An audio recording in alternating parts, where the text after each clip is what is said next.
Gold के physical form और ETF ने कितना कितना रिटर्न दिया है। दोनों के अपने कुछ फायदे भी होते हैं, कुछ नुकसान भी होते हैं। तो ये जानने के लिए चलते हैं हमारी सहयोगी अभिलाषा पाठक के पास। अभिलाषा जो है हमारे पास कुछ बहुत दिलचस्प आंकड़े लेकर आ रही हैं।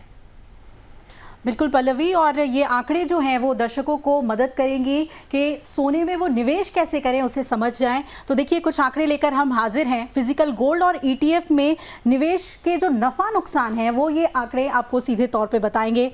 जो पैमाने हैं वो तो सबसे पहले यही है कि स्टोरेज की ज़रूरत है नहीं है। फिजिकल गोल्ड में देखिए हाँ इसकी ज़रूरत होती है और ईटीएफ में नहीं होती है। इसको ऐसे समझ लीजिए कि आपने सोना खरीदा, अब आप सोचेंगे कि उसको कैसे रखें, आप बैंक में लॉकर लेते हैं, यानी उसको संभालने की जिम्मेदारी आपकी होती है।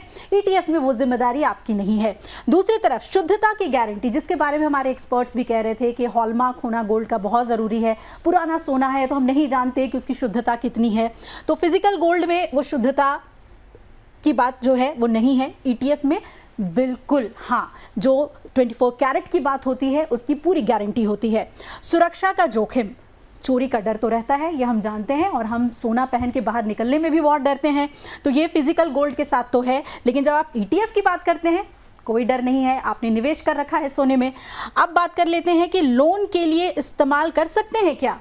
तो फिजिकल गोल्ड में हाँ, हमारे दर्शकों को ये पता होगा कि सोना आप बैंक में देकर लोन ले सकते हैं। कभी भी कोई बहुत ज़्यादा फंड की ज़रूरत होती है तो फिजिकल गोल्ड के बदले में हम लोन ले सकते हैं। लेकिन ईटीएफ में जो अगर आपने निवेश किया है और आप चाह रहे हैं कि आप उसके बदले में लोन ले लें तो ये ऑप्शन आपके पास नहीं है।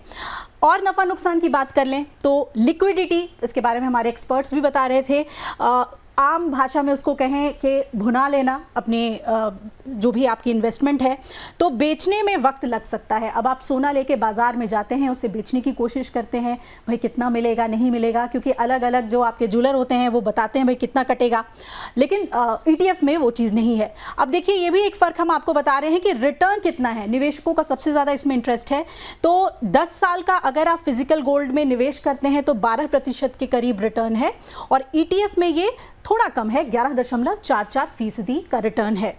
लेकिन 15 साल के लिए अगर आप रिटर्न कर देते हैं तो ज़रा फ़र्क देखिए, 17% जहां आपको फिजिकल गोल्ड में रिटर्न है तो ईटीएफ में सिर्फ 10.80% का आपको रिटर्न मिलेगा। तो ये कुछ नफ़े नुकसान की बात है और इसे ध्यान में ही रखकर आप निवेश करें गोल्ड में। ठीक है, बहुत बहुत शुक्रिया आपका हमारे साथ जुड़ने के लिए। आपने बड़े अच्छे से जो है हमें ये तमाम आंकड़े बताए और सबसे बड़ी बात हमें ये भी समझाया कि क्यों फिजिकल गोल्ड में जब हम इन्वेस्ट करते हैं या खरीदते हैं तो उसमें हमें क्या क्या परेशानी आती है, लेकिन ईटीएफ कैसे हमारे लिए एक सिंपल तरीका रहता है क्योंकि उसमें स्टोरेज का झंझट नहीं है, चोरी का डर नहीं है, तो काफ़ी आसानी रहती है। खैर